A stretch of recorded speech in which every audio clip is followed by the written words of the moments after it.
अनिंद्य की निंदा तो नहीं ही होनी चाहिए, पर जो निंदा की योग्य है उसकी निंदा क्यों ना हो।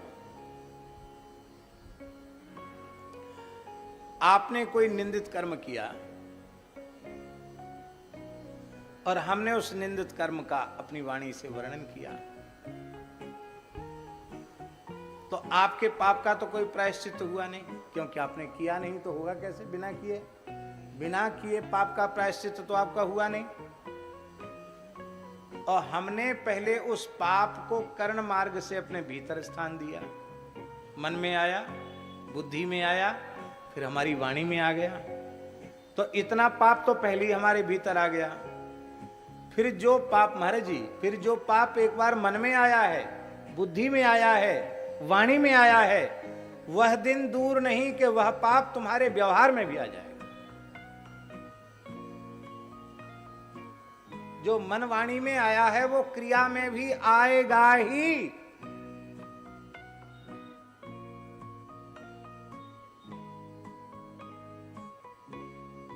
जिसका चिंतन करेंगे, ये गुण का चिंतन करेंगे तो गुण आत्मनिष्ठ होगा, भगवत चिंतन करेंगे तो भगवान आत्मनिष्ठ होंगे, और दोष का चिंतन करेंगे दोष आत्मनिष्ठ होगा। और ये बात बिल्कुल पक्की है, पाप करने वाले पापी को जो पाप लगता है वही पाप उस पाप की चुगली करने वाले को, वही पाप।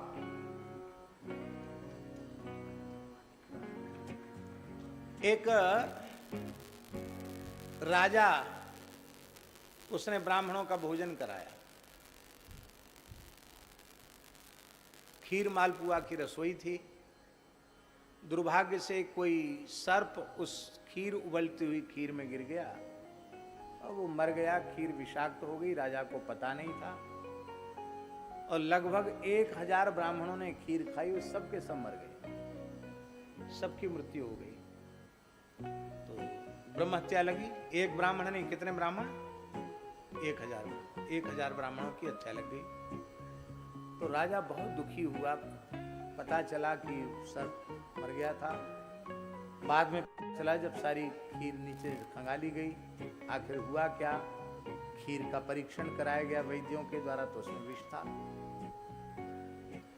अब बहुत दुखी हुआ राजा, इतना दुखी हुआ कि अन्न जल त्याग कर गंगा जी के तट पर बैठ गया कि अब प्रायश्चित तो मेरा कोई है नहीं, बस अनशन करके अपने प्राणों का ही त्याग गंगा जी के तट पर कर दूं।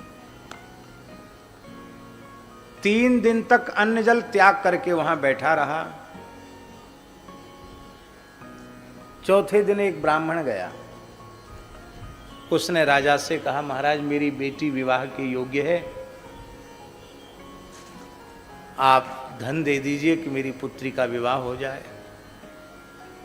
तो राजा ने हृदय से राज्य का त्याग कर दिया था, इसलिए उसने कहा कि अब तो मैं राज्य की तो चले क्या, मैं तो अन्न जल का भी त्याग करके बैठा हूं और यहां मरने के लिए गंगा जी के तट पर बैठा हूं, इसलिए मैं, आप शरीर से कहो तो मैं आपकी कोई सेवा कर सकता हूं, बाकी अब मेरे पास मेरा कहलाने के लिए कुछ भी नहीं है जो मैं आपकी सहायता कर सकूं।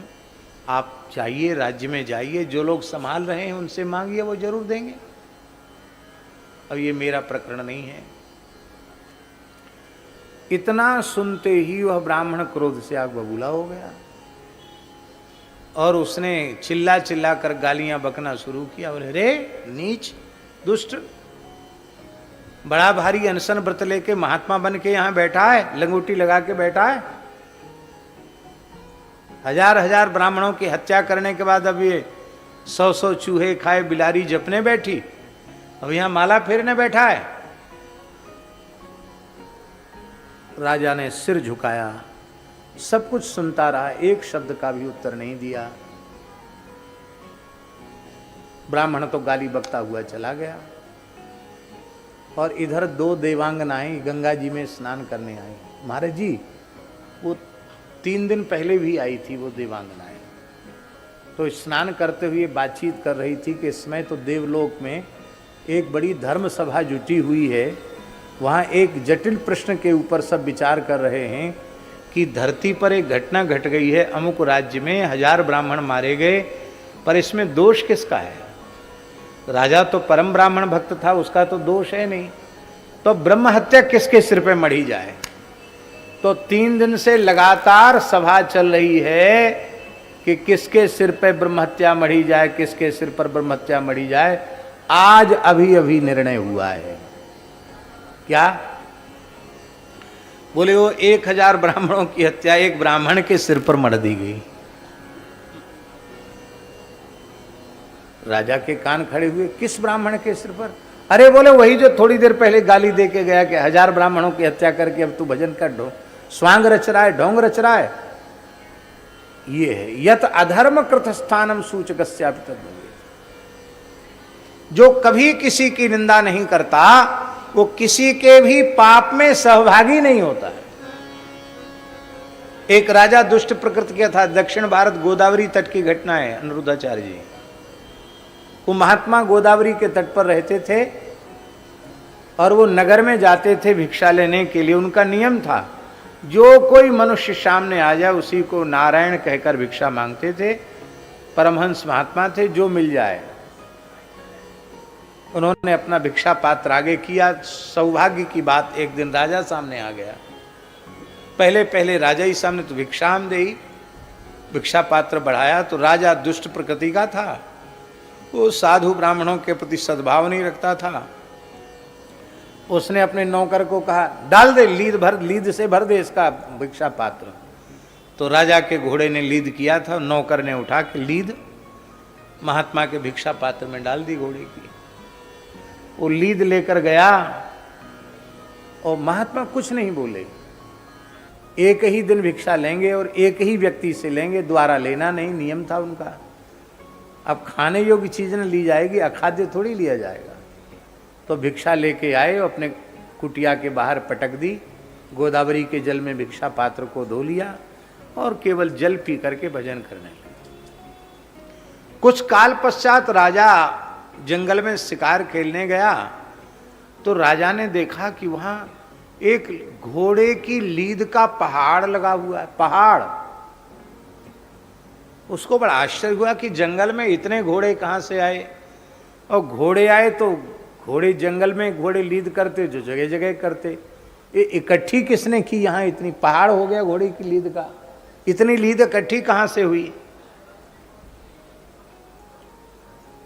एक कुटिया दिखाई पड़ी, चले महात्मा से पूछें। वो भूल गया था कि वही महात्मा है। गया, बोले महाराज आपके पास घोड़ा तो एक भी नहीं दिखता, न कोई घुड़साल दिखती, इतनी लीद कहां से आई? बोले महाराज आपका ही प्रसाद है, आपका दिया हुआ है ये सब। तूणे नैक शरक करेण दसधा संधान काले शतम चापे भूत सहस्र लक्ष गमने कोटिश्च कोटिर्वधे अंते चार्व निखर्ब बाण निकरई सीतापते क्षोभितम एतद बाण पराक्रमश्च महिमा सतपात्र दानम यथा। जैसे राम जी का बाण बढ़ता है ऐसे ही सतपात्र को दिया हुआ दान बढ़ता है। तो आपने हमको जो दिया था वही बढ़ रहा है। कितना बढ़ेगा महाराज? इतने जल्दी पहाड़ हो गया तो कितना बढ़ेगा?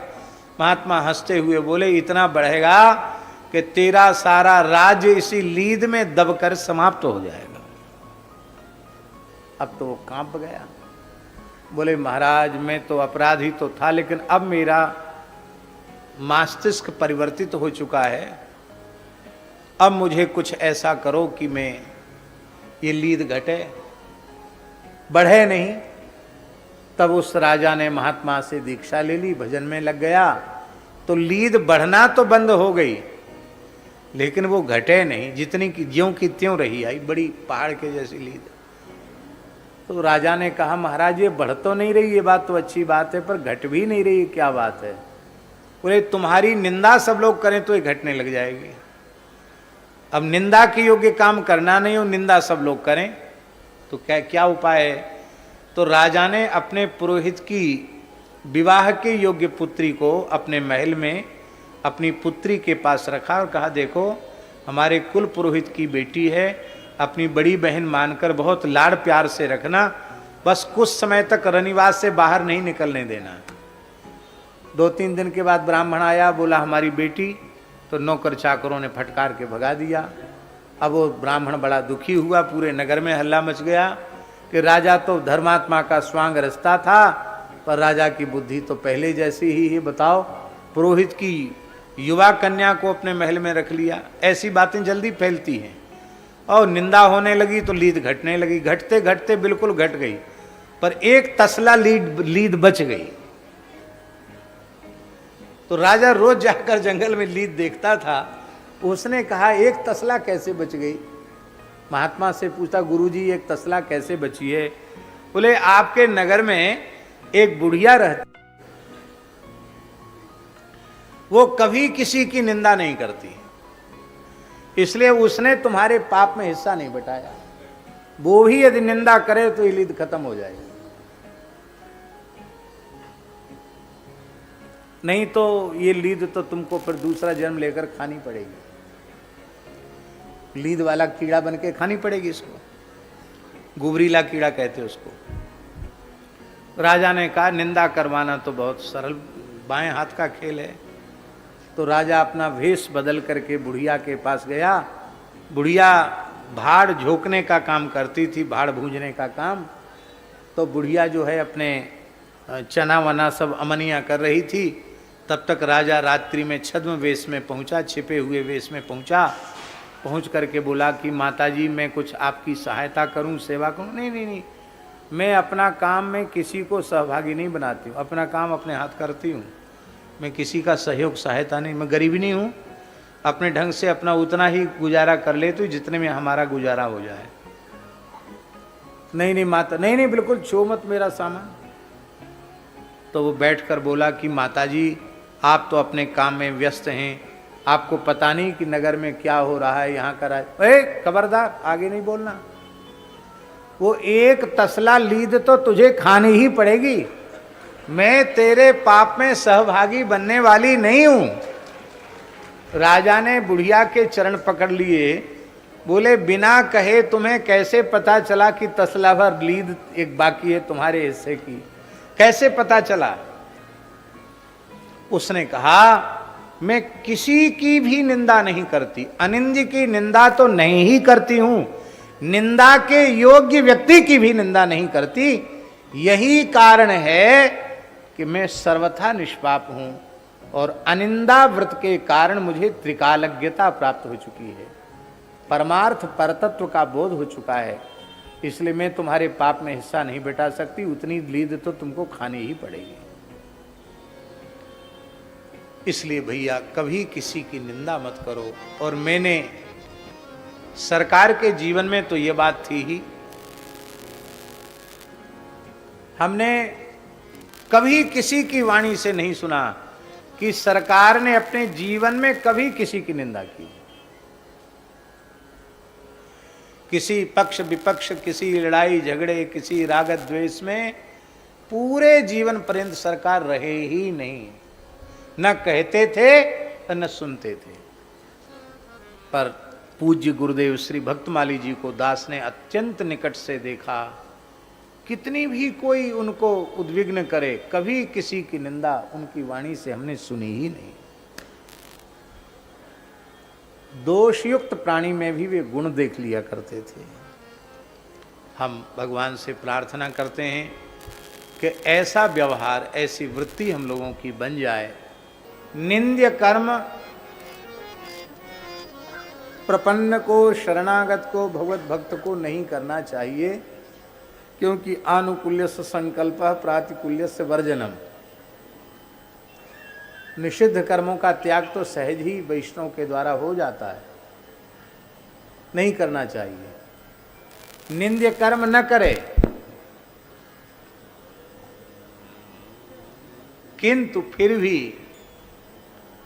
कोई सहज निंदा में प्रवृत्त व्यक्ति यदि भगवत भक्ति की, वैष्णव की, साधक की निंदा करने लग जाए तो उससे कभी क्षुब्ध नहीं होना चाहिए, उससे कभी दुखी नहीं होना चाहिए। ये समझना चाहिए कि भगवान ने ही कृपा करके इस निंदक को भेजा है। किसी नीतिकार ने महाराज जी कहा है, निंदकाः शूकराश्चैव सफला निर्मिता हरे, परमात्मा की सृष्टि में सफल सृष्टि दो की ही है, एक सुअर की और एक निंदक की। सुअर क्या करता है? ग्रामम शुद्धंति सुकरा, बाहर कोई गंदगी कर देता है, सुअर साफ कर देता है। और ये निंदा करने वाले लोग ये भी सब दोष चफा चट कर जाते हैं, निंदा रूपी मल का भक्षण कर जाते हैं। इसलिए निंदक को भी शूकर ही कहा गया। और वो शूकर तो बाह्य मल को धोते हैं, सब समाप्त करते हैं, ये तो भीतरी मल को समाप्त कर देते हैं। इसलिए शूकरों से भी ज्यादा उपकारी है। और कहीं नीतिकारों ने कहा है कि संसार में सबसे अधिक उपकार करने वाली माता है, पर हमको तो विचार करने पर लगता है कि माता से भी अधिक उपकारी ये निंदक हैं। माता से अधिक उपकारी क्यों हैं? बोले माता अपने बालक के मलमूत्र को हाथ से साफ करती है, और निंदकाह जिह्वया मलम, निंदकाह जिह्वया मलम, माता तो अपने बच्चे के मलमूत्र को हाथ से साफ करती है, और निंदक तो जीभ से साफ करते हैं। तो भैया जीभ से साफ, हाथ से साफ करने वाले की अपेक्षा जीभ से साफ करने वाला ज्यादा प्रशंसनीय है। निंदक नीरे राखिए आंगन कुटी छवाए, बिन पानी सावन बिना निर्मल